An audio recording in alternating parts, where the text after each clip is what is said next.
Good morning, Bucknutters.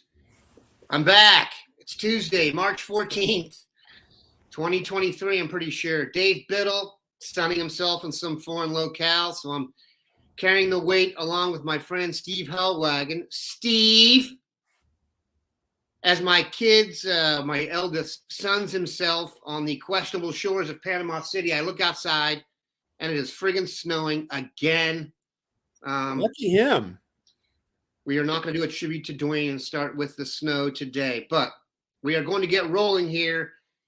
Going to be a more interesting show than I had thought. There is some really interesting news out there that we will get to. But first, Steve did a tremendous job this year covering the basketball team. You may think this dream job we have is just all daisies and sunshine, but I will tell you that covering a team, I figured this out at one point. They had, a 9-game losing streak? You went about 6 weeks without a dub. Yeah. And let me just tell you something. When you enter a locker room geared to winning games and they haven't won in 6 weeks, it is not a fun place to go back every day. You need to learn how to ask terrible questions in different ways, the same question. So now that you had a chance to kind of soak it all in, where is the program? What did you think of the season? And where do you see it going from here from a personnel perspective? Let's hold off on the coaching discussion for obvious reasons. Yeah, I think that any way you want to put it, it was not a good season. And I think you could even say it was a terrible season. When it was their first losing season in 19 years, that kind of puts it in perspective. Longest losing streak in 25 years kind of tells you everything that you need to know, that this was not what anybody set out for. And it took them, it seems, such a long time to stumble upon a collection of players who would play together and that they played together. That was the problem, I think. Anything that you come up with to describe it or explain it, it all just, immediately the vocal minority on our message board, or maybe it's a majority, I don't know, I haven't figured out if it's 40% or 60%, will immediately come back to that's Holtman's fault. And that's roster management, use of the players. It just didn't come together for this team until it was way past too late. Oh, yeah. And that's unfortunate. Now, the only redeeming thing that we can say is that they did win 5 out of 6 games before they ran into Rock. Nothing beats Rock on Saturday in the Big Ten semifinal game against Purdue. And as they labeled him, 7'4", 305-pound Zach Edey, the immovable object, who sets a screen and then, Dan, goes and stands directly in the middle of the lane for as long as he would like, with his arms up in the air, asking for the ball. Is there no such thing as 3 seconds anymore? I mean, I get it, but yeah, that's one of those things where I have my assistant coach stand up and go, one, two. My daughter was in the 4th grade playing a game over here, and I sat off to the side and I said 4, 5. They love that. 6. The youth refs, building our reputation early with the youth refs. I have a similar vibe. Yeah, so that was how I handled it back in the day. I know that Holtman was up giving the signal, guys, you got to call it, because in the reason, and Purdue fans will be like, what's the big deal? Right. It's like, no, come on, man. He has every advantage he needs. There's a reason it's a rule, because if you didn't have that rule, how would you ever be able to play defense? I mean, it's just, you can't allow somebody to stand in the middle of the lane. The Penn State game, somebody put a tweet up that he was actually in the lane in one stretch for like 12 to 14 seconds. And it's tilted. People have a misnomer about this. It does not reset on a pass. It does not reset unless he completely leaves the lane. The only thing that resets it is a loose ball or a shot. those are the only two things that reset it. I mean, if there's a loose ball, everybody could go scramble for a loose ball. There's no 3 seconds on a loose ball. But other than those two things, it never resets. And so, at any rate, we're getting off on tangents here. What we do. But Ohio State basketball, just a terrible, unfortunate season. The only redeeming social value of this is it appears that there is a 4-man nucleus of players, 3 of them freshmen, which is Bruce Thornton, Roddy Gale, Felix Okpara, and the returning center, Zed Key. That's a 4-man nucleus that looks pretty good when matched with a 4-man group of freshmen who are coming in, and hopefully matched with 1 or 2 really, really good transfer portal players. That's a team that could contend in the Big Ten next year, maybe get to the Sweet 16. As we've said before on the show, the problem with this coach and this administration, his administration, is fans weren't happy winning 20 games, making the tournament, missing the Sweet 16, not winning the Big Ten. And they have to fight, move heaven and earth just to get back to that and then get to the next level, 25 wins, Big Ten contention, Sweet 16, Elite 8. So that's the goal. That remains the goal. But unless they go out and get a couple of good transfer portal players, I can't see that happening next year either. Yeah, I do like the general vibe of building your program through internal improvement.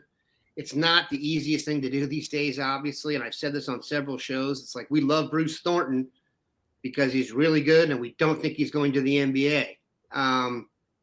That's kind of silly at this point that some of what holds him back is what makes us like him as much as we do, because the NBA just doesn't have a lot of guys that look like him. We don't know about Bryce Sensabaugh's injury either. I mean, if this is a serious enough injury, then maybe he doesn't go to the pros this year. I don't sense it's that serious, though. It would have to be very serious. Yeah. I mean, I don't think – yeah. Listen, I'd be as happy as the next guy if Bryce Sensabaugh came back, but I'd also like, yeah, a lot of cash to fall in my backyard right here. Neither one is super likely. Let's get to the news of the day. Chris Holtman has been a lightning rod for this team ever since they went into, let's say they went into the tank, but you can say whatever you want about them. There always has been interest in Chris Holtman outside Columbus, sometimes more than inside Columbus, which I find a little bit interesting. Lexington native. His name was bandied about a lot when Calipari was getting the grips turned to him. And now Dick Hoops Weiss, for those of you not have been junked out on this stuff for a while, Dick Hoops Weiss is a longtime New York City basketball scribe. His name is Hoops. So given that, he's been around for a while, he has reported overnight that Notre Dame, who is parting ways or has parted ways with Mike Brey after, good Lord, it feels like at least 20 years. Yeah, I think so. Yeah. That Notre Dame has focused in on Chris Holtman to be their next coach. There was rumors of Mike Brey maybe going to Georgetown, and the Big East is and the ACC. There's a lot of flux going on out there. Rick Pitino's in the mix, but what do you make of this? And I would say I don't know Chris Holtman personally, or at least well enough to know the answer to this, but if one was going to make a lateral move, given Notre Dame's parochial background, that would be understandable given his current situation at Ohio State. I mean, he coached in the state of Indiana at Butler. And I'm not saying Ohio State is a sinking ship by any stretch of the imagination, but if he feels like he hasn't been treated correctly here and Notre Dame is trying to welcome him with open arms, and you really don't lose much from a basketball perspective, from a national aspect, I think Ohio State's a better program, but it's not. I guess, I mean, you could go to Notre Dame and consider yourself a chance to win. What's your thoughts on the whole thing? And do you think he should take it? Yeah, that's a great question. And, I think he needs to reconcile in his heart, is he in this for the long haul at Ohio State, as we said, not just to get them back to 20 wins and making the tournament, but to make them a Final Four contender and a perennial Big Ten championship type program? Does he have what it takes to do that? He's recruited extremely well the last couple of years at the high school level. Even if you give him credit for Malachi Branham, that's three pretty good hauls in a row. And so the talent is there if he decides to stay at Ohio State. The talent is there to make a push. But again, it comes back, I think, to the portal. Their portal record's been not very good, just gotten guys as opposed to difference makers. I use the Illinois example that, Brad Underwood, out of necessity, went out and got 3 starters from the Big 12, and they're playing in the NCAA tournament, and Ohio State isn't. So, Notre Dame, have they been to a Final Four since the mid-'70s with Digger? Does that sound right? I don't think. It does. Yeah, I don't. 80s, LaFonso Ellis isn't walking through that door. Yeah, it's been over 40 years since they've really done anything of note. They play in the ACC, which, gives them great competition. Sure. We can say what we want about the ACC, but, they have a steady stream of opponents, name brand opponents that come through there. And that on TV. You got the marquee TV spot. Yeah, they're on TV all the time. They've got a good program, and, they can recruit nationally. It just hasn't been a pedigree of winning big there. Bray, I think maybe he got to one Elite Eight, maybe. Yeah, that sounds right. So, I don't think it's a better the brand job. Name of Notre Dame to me, though, even though the basketball team isn't great, in terms of him justifying the move, we're just talking about Holtman here. It's not like him going to, Missouri or another Midwest school that has some talent. It's Notre Dame. There's some cachet there. Yeah. I think Ohio State's a better job, and I think that the Big Ten, with the TV money that's coming in, they have no reason. And the players you get, we have had better players than they have. Yeah. When they've matched up on the court, Ohio State's generally taken the measure of Notre Dame in the last, they haven't played a lot, but, here and there. There's also the school of thought, is he going to do like Mike White at Florida, get out ahead of the posse and go to Georgia? Dana Holgerson, West Virginia football, got out ahead of the posse and went to Houston. Shaka Smart. Yeah, left Texas for Marquette, and look where he is now. Yeah, Shaka Smart, no doubt. So this happens. Like, we're not talking about some outlier here.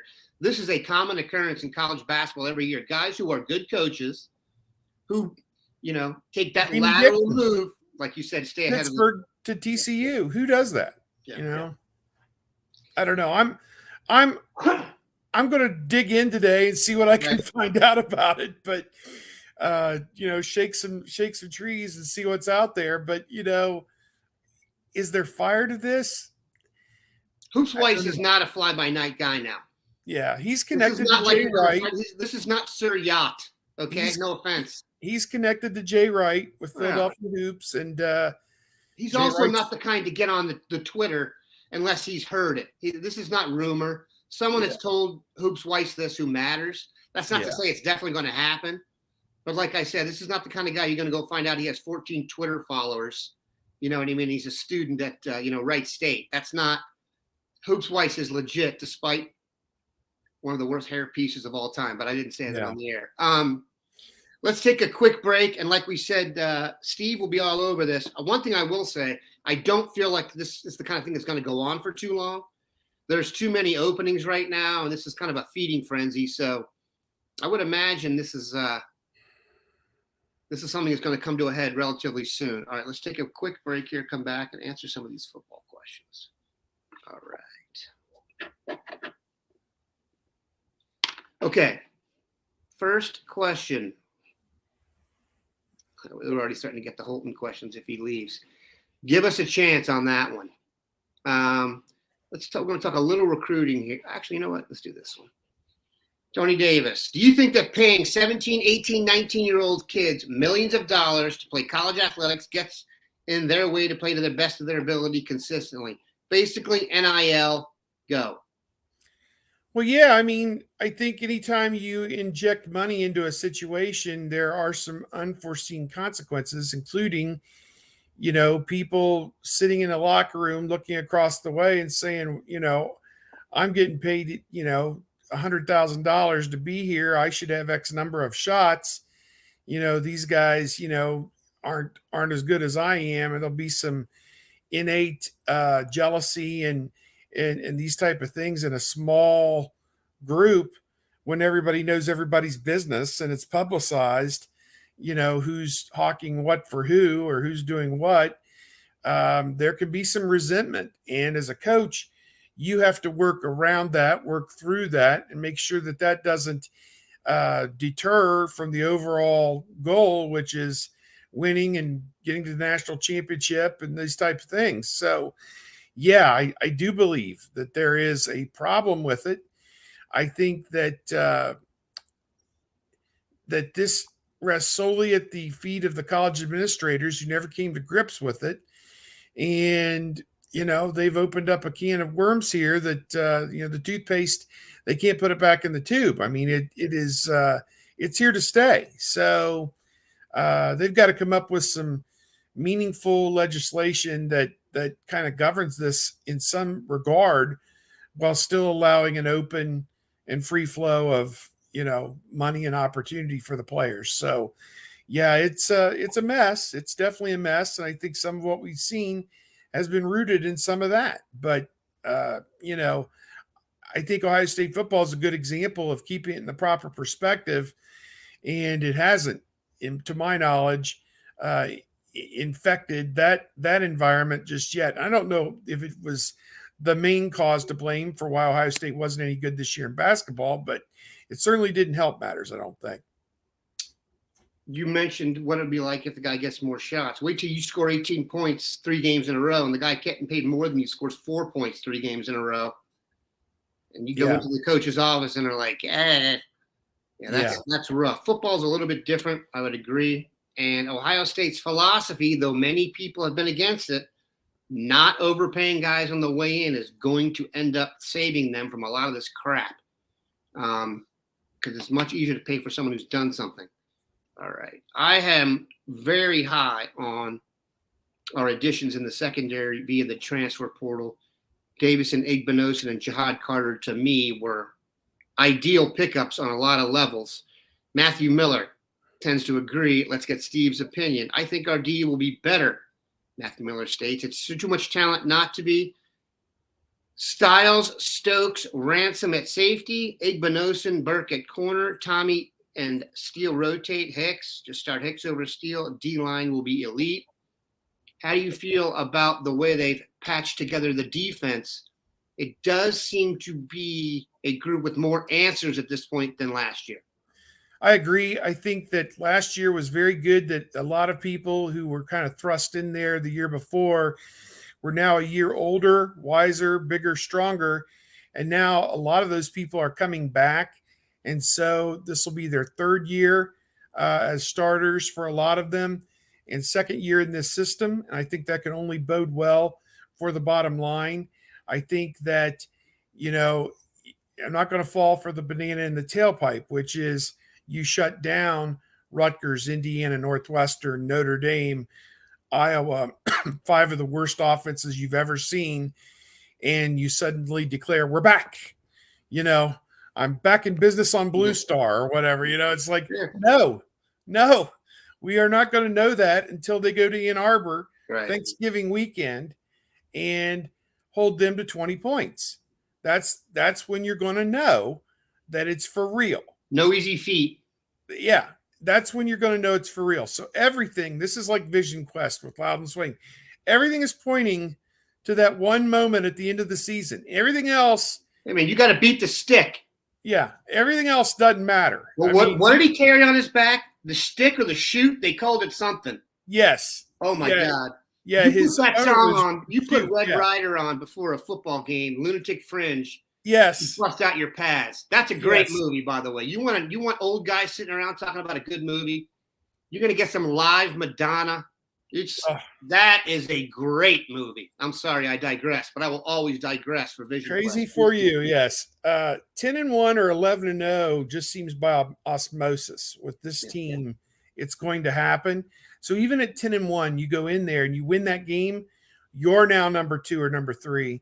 You're now with a win over insert name of whoever shows up, whoever's bus pulls in from I-65 on the west, to to to dock at Lucas Oil Stadium to get their 40-8 blowout and go back I-65 to wherever the hell they're from. Which is going to happen next year, by the way. Check the rosters out. Yeah, just this game was determined in recruiting 2 years ago.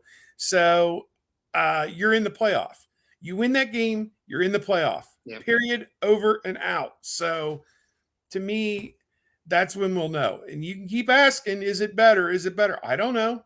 I need to see him against somebody who's legit. I don't know. Maybe Penn State with Aller will give him some fits, but I don't know. I don't see anybody on that schedule that's going to test them. Notre Dame, possibly, but Yeah, I mean, that would be interesting just because of the new quarterback they have, and that kid's a real gamer.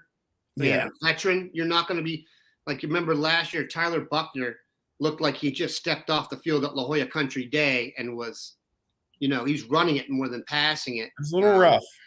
Yeah. Sam Hartman's going to step in there and probably throw the ball 40 times. So that should be fun to watch. I agree with you on that. What's funny is the discussion over everything is going to dovetail to that one game, because every question about Ryan Day is going to be set up the same way as, can he beat Michigan now? No one cares about anything else. It's not an easy thing to do to coach under those auspices, by the way, where every week, every question is going to be about something else than the game at hand. So they're going to have to keep their cool. It'd be nice if they have a really good season and get rolling. I think it would take some pressure off them. But yeah, it's interesting. We go to those weekly pressers with Coach Day, and if it's Penn State, he might get 2 questions about Penn State, but otherwise they never ask about the opponent. I was going to say, yeah, I mean, never about the opponent. What we got here? Your thoughts on this? Knowles needs to move to a traditional 4-3, if not even a 3-4. Him living and dying by his 4-2 and Jack makes him look like a one-trick pony and not a true defensive coordinator. Hold on. We discussed this before the show briefly.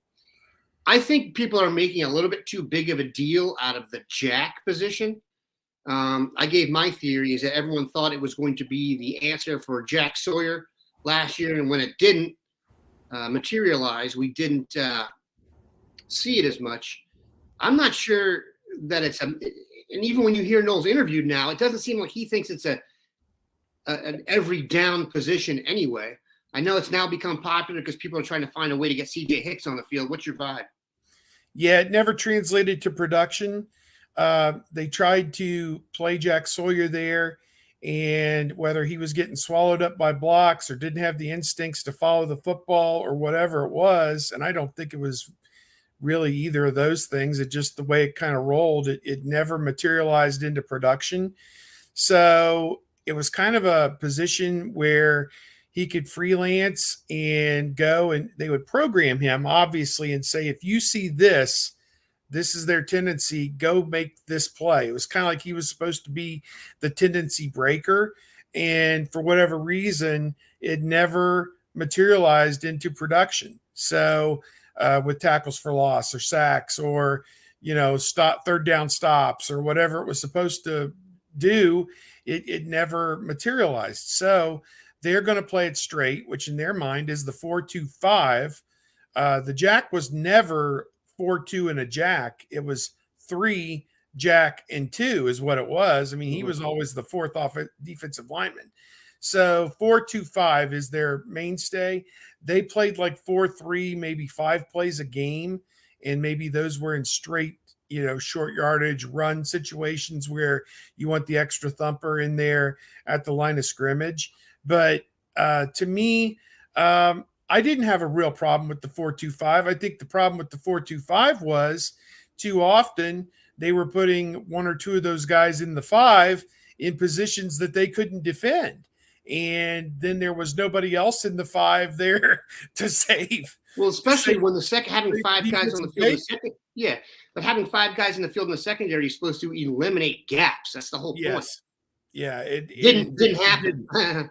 Yeah, they got exploited. They got exploited in the big games, and that can't happen. So, and a lot of this comes back up front. If you give somebody 3 and 4 seconds to deliver a ball, they're going to deliver a ball and make a play on you. So they can't cover forever. So I think a lot of it's rooted up front. Larry Johnson needs to have a great year with the defensive line, in my opinion, and I think they will. It's a veteran group. Stay healthy. That's the big thing. You can't afford to lose Tui Maloau or Jack Sawyer or even Caden Curry or any of those interior guys for very long. That's for sure. I'd like to see some more out of the interior guys personally. Definitely. We hear a lot about the guys, and then when the game comes, that's the one position where I almost have a hard time relegating snaps to what I hear. You know what I'm saying? They fade into the background. They fade into the oblivion, and maybe they're eating up blockers so others can make plays. I don't know, but need to see some plays made up front. Need to see some plays made. They got to change. See more my call. If I see that flash, come on, man. That's like you want to change it. We were talking hyperbole about him after a few games. Tyleik Williams. These guys have flash too. Yeah. And there's not that consistent feel of like, look, I'm a Cowboys fan. Hold on a second. I'm a Cowboys fan. Late in the season this year, you know what they did to fix their run defense? Picked up Big Hank, and it worked. You get someone 340 in there, man. Yeah. I think Tyleik is a funny cat. I talked to him at the Peach Bowl, and he was finishing his second year, and I was like, well, Tyleik, you're moving into the back half of your college career here going forward. Do you see yourself as a leader? And he just smiled and said, I could be a leader. Are you asking leadership? Is leadership on the table? Could I be a leader? Well, he's kind of a happy-go-lucky guy. He's kind of like, well, sure. Why? I could be a leader. Why not? So, he's like, what does it pay? Anyway. Yeah, it was an interesting conversation. So that's the kind of, they're not robots. They're not interchangeable drill bits. They are all human beings that come at this thing. And they're kids, man. They're kids. Sometimes you got to remember what it was like to be 19 or 20. And these guys are definitely a lot of them. And if they're inspirational and, wise beyond their years, but they're still kids. All right, last question. This is a defensive vibe here. Jay Bags, again, you're on fire. I hope there's a real competition between Denzel Burke and Jordan Hancock for one of those starting corner jobs. And then Burke is not just allowed to re-inherit a starting job. Obviously, Denzel Burke arrived here as a freshman, a true freshman, and played so well early that he was the next in line to be drafted very high. And let's just bank on the number one corner. And then he came back last year, and he was not a number one corner.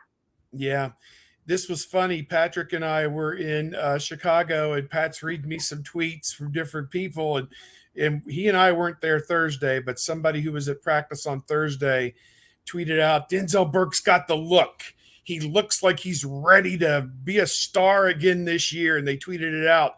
Well, then there was a former Ohio State assistant football coach who will go unnamed, who everybody knows, who tweeted out, bleep sake, let's tap the brakes. It's 2 days in jerseys and helmets, show me when they're wearing pads and making plays on the football, that type of thing, kind of like, I agree that Burke is in a contract year. Like so many of these other guys, if he wants to be in the NFL 12 months from now, he's got to have a great season. And so I think Hancock, Burke, and Igbenison would all benefit from a 3-man rotation like they had a few years ago, with some Jair Brown maybe sprinkled in there too, because I thought he got in there and balled up as a freshman as well. So good problem to have, and Tim Walton is going to solve it, I think.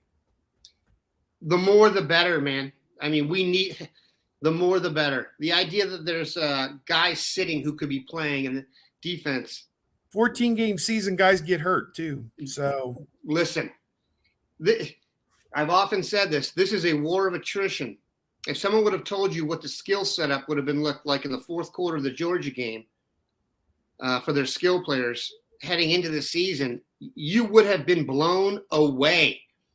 Think about that for a second. You wouldn't have spent $1,000 on a flight and $1,000 on a ticket and $2,000 on a hotel. And they were still in it. And they were still in it to the They last. were leading. They were leading. Yeah, so good Lord. sad All right. moment. Steve is going to go call Hoops Weiss or someone adjacent, and we are going to be all over this Chris Holtman thing. It's going to be very interesting. Know this, people. News does not sit on the dock for long these days. When you hear something come up, it tends to get deliberated quick. So unless you're Aaron Rodgers, we're going to find out all about you right quick. We appreciate Steve stopping by. Thank the Lord that Dave Biddle will be back tomorrow. Have a good one, Bucknutters.